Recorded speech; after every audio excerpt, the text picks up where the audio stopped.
Inside Britain's most feared prison, what they don't show the public. On the eastern edge of London, beyond the commuter rail lines and housing estates of Thamesmead, stands a prison that has become synonymous with danger, secrecy, and fear. This is Prison Belmarsh, a Category A prison designed to hold men considered the most dangerous in Britain. It is a place the public rarely sees. A place where national security, violent crime, and strict isolation intersect. And a place whose daily reality looks very different from what most people imagine when they hear the word prison. Today, on the Inmate Diaries, we are taking a fully factual, verifiable look inside Britain's most feared prison, and what they don't show the public. Why Belmarsh is different. Belmarsh is not Britain's oldest prison. It is not its largest. And it is not the one with the highest population.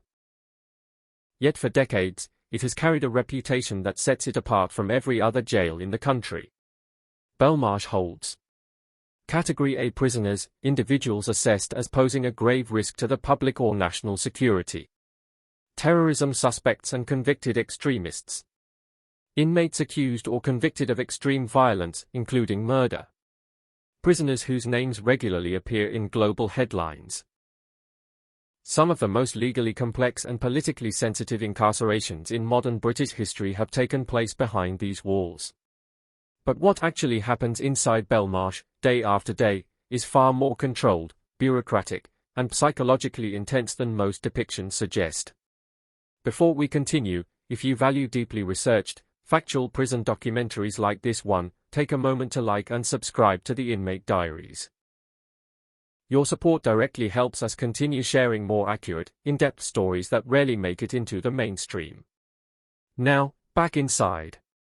Why Belmarsh was built. Belmarsh was not built by accident, and it was not built cheaply. Construction began in the early 1990s, during a period when the British prison system was facing multiple pressures at once. Rising violent crime rates. An increase in terrorism-related prosecutions linked to Irish Republican paramilitaries and, later, international extremist networks. Aging Victorian-era prisons that were no longer considered secure enough for the highest-risk inmates. The solution was a new kind of institution. Belmarsh officially opened in 1991, replacing parts of the old Woolwich prison complex. From the outset, it was designed as a high-security Category A facility, meaning it would hold prisoners whose escape would pose a serious threat to the public or the state. Unlike older prisons retrofitted over centuries, Belmarsh was purpose-built for modern containment. A modern fortress by design. Belmarsh's architecture reflects its mission. The prison is constructed primarily from reinforced concrete, not brick. Its layout emphasizes multiple security perimeters. Segmented internal zones to limit inmate movement. Extensive surveillance infrastructure. Controlled sightlines designed to reduce blind spots. Unlike older British prisons that rely heavily on long Victorian wings, Belmarsh is compartmentalized. Each unit is isolated from the next. Movement is calculated, logged, and monitored. This design reduces the risk of large-scale disturbances, but it also increases isolation.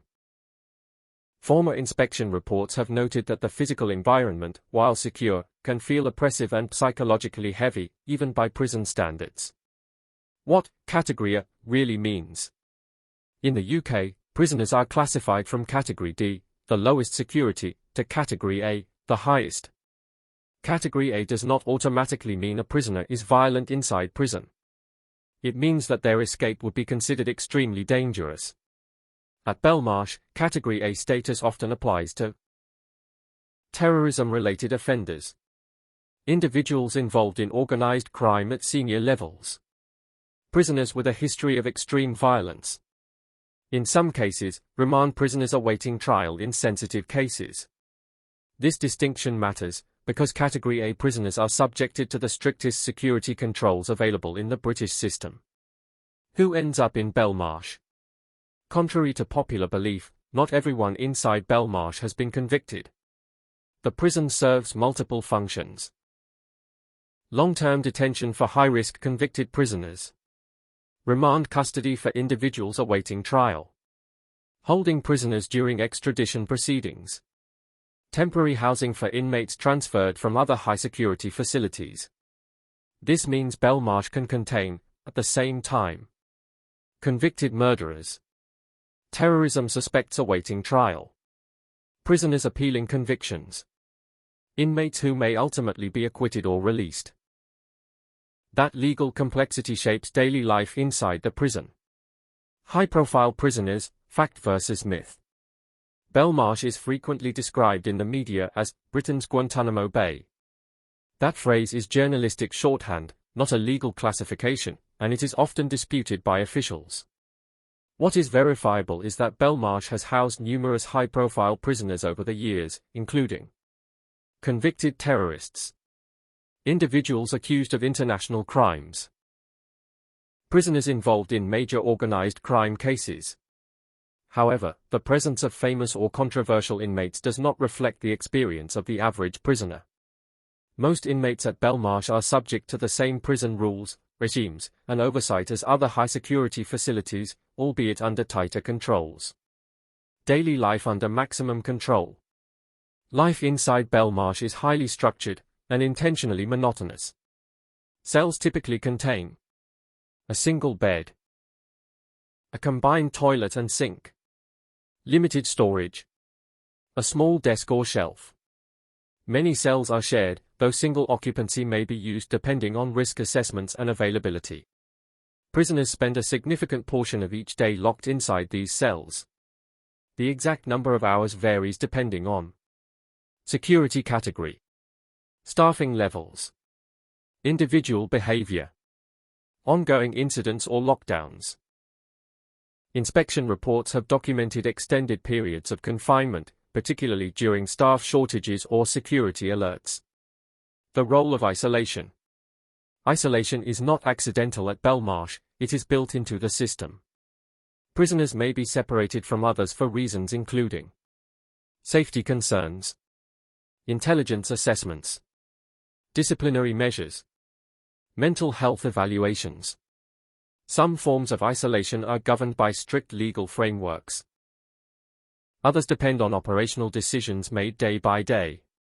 What is clear from official reports is that prolonged isolation has been a recurring concern raised by inspectors and human rights organizations.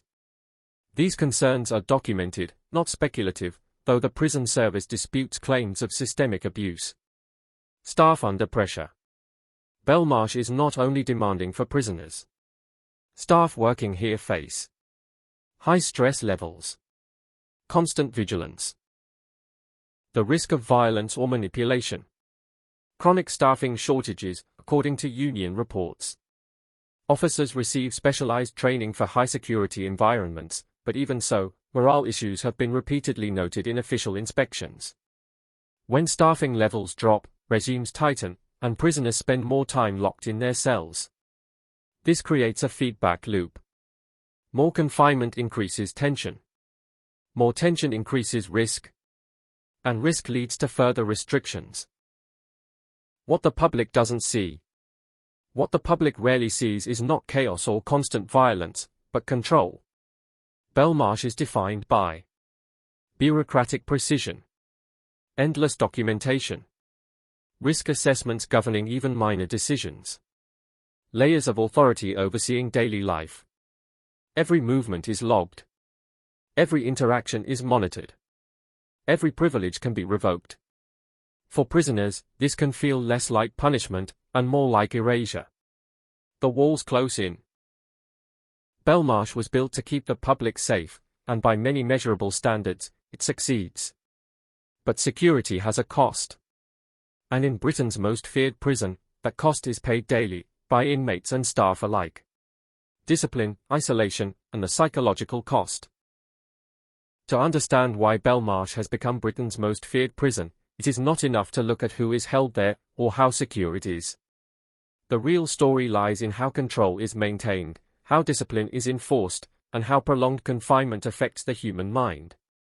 This is where Belmarsh's reputation was forged, not through riots or constant violence, but through routine, regulated deprivation. Discipline in a CategoryAPrison.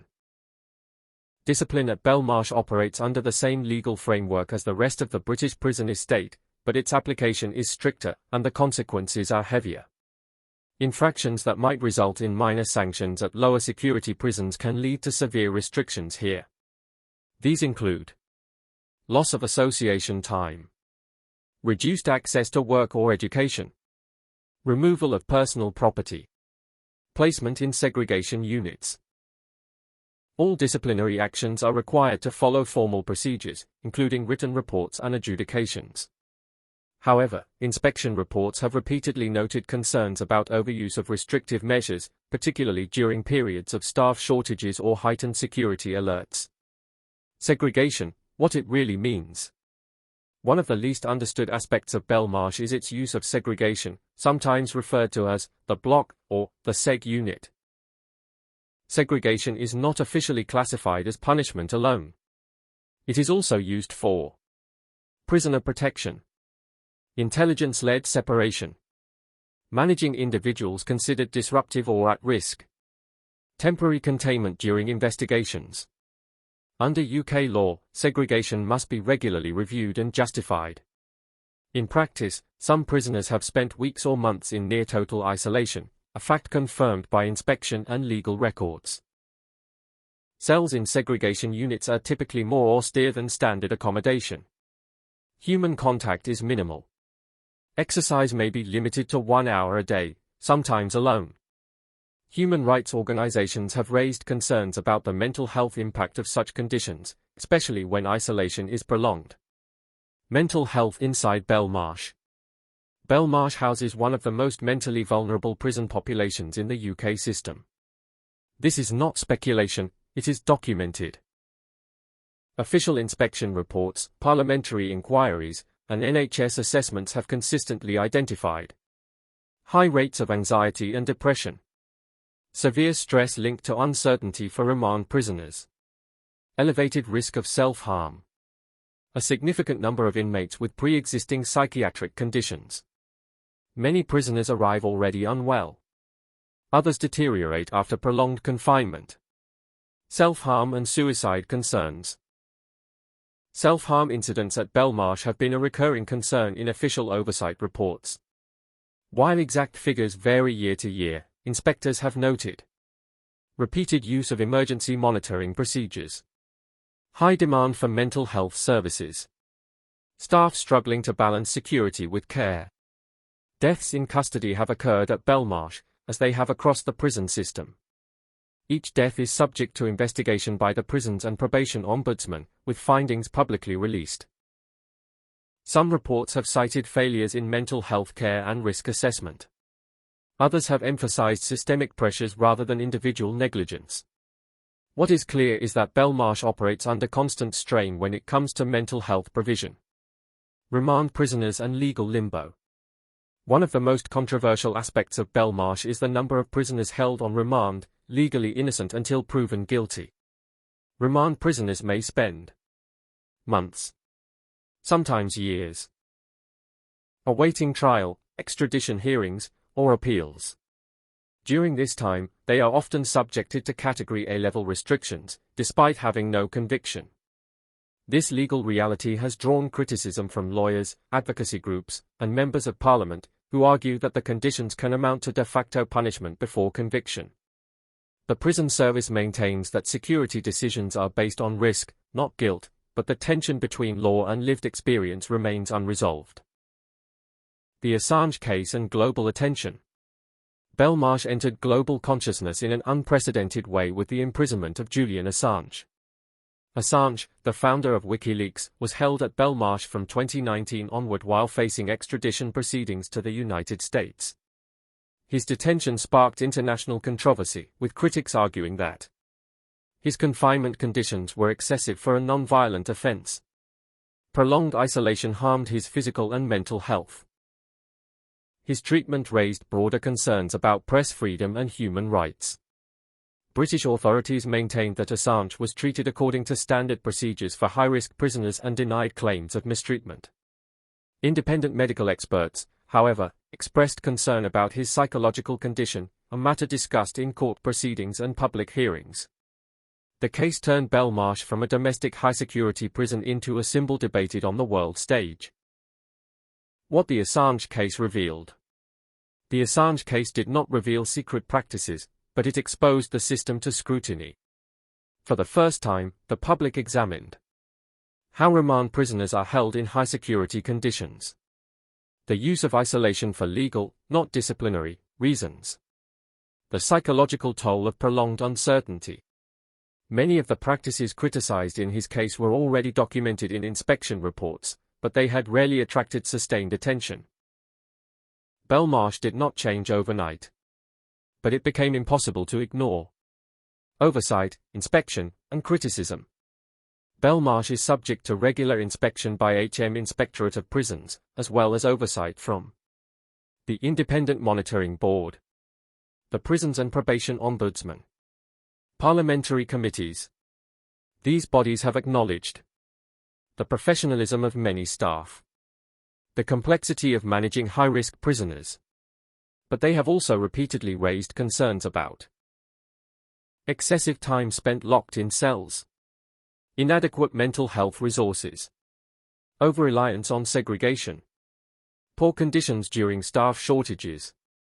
The prison service has accepted some criticisms and disputed others, citing funding constraints and broader systemic issues. Fear versus reality. Belmarsh is feared, but not because it is lawless. It is feared because it is controlled. There are no daily riots, no constant fights, no cinematic chaos. Instead, there is routine confinement, relentless monitoring, and a system designed to minimize risk, even if that means maximizing restriction. For some prisoners, this feels safer than other jails. For others, it is psychologically devastating. Both realities exist at the same time. A system under strain. Belmarsh stands at the intersection of security and human cost. It is not an illegal prison. It is not an unregulated one. But it is a place where the limits of lawful confinement are tested daily, by terrorism cases, legal uncertainty, mental illness, and political pressure. In the next part, we will examine violence, safety, staff-prisoner relationships, and whether Belmarsh is truly as dangerous as its reputation suggests. Fear, violence, and the reality of Belmarsh. Belmarsh is often imagined as a place of constant violence. That image is not supported by official data. While assaults and serious incidents do occur, as they do in all high-security prisons, inspection reports consistently describe Belmarsh as relatively controlled, particularly compared to some overcrowded local prisons. Violence here is episodic, not constant. The real danger lies elsewhere. Control over chaos. Belmarsh prevents disorder through strict regimes. Highly restricted movement. Small, tightly managed association groups. Intelligence-led prisoner separation. Rapid lockdowns when risk is detected. This approach reduces large-scale violence, but at a cost. Prisoners spend long hours confined. Staff operate under constant pressure. And tension simmers beneath the surface. Former inspectors have noted that safety is achieved through restriction, not rehabilitation. Staff and prisoners, a fractured balance. Relationships between staff and prisoners at Belmarsh are professional, but distant. Trust is limited by design. Every interaction is governed by risk. Union statements and inspection reports confirm. Chronic staff shortages. High burnout rates. Difficulty maintaining consistent regimes. When staffing falls, prisoners are locked down longer. When lockdowns increase, frustration grows. It is a fragile equilibrium. Why Belmarsh is feared? Belmarsh is not feared because it is brutal. It is feared because it is unyielding. Here, time moves slowly. Freedom is reduced to scheduled minutes. And uncertainty, especially for remand prisoners, becomes its own punishment. Everything that happens inside is legal. Documented. Reviewed. And that may be what unsettles people the most. What Belmarsh represents. Belmarsh was built to protect the public from the highest risk individuals in society. By that measure, it works. But it also exposes a deeper truth about modern incarceration. That safety, security, and human cost are inseparable. Belmarsh does not hide its purpose. It enforces it, quietly, relentlessly, every day. If you found this documentary valuable, support the Inmate Diaries by liking the video and subscribing to the channel. Your support helps us continue telling factual, in-depth stories from places most people never see. Thank you for watching. Stay informed. And we'll see you in the next story.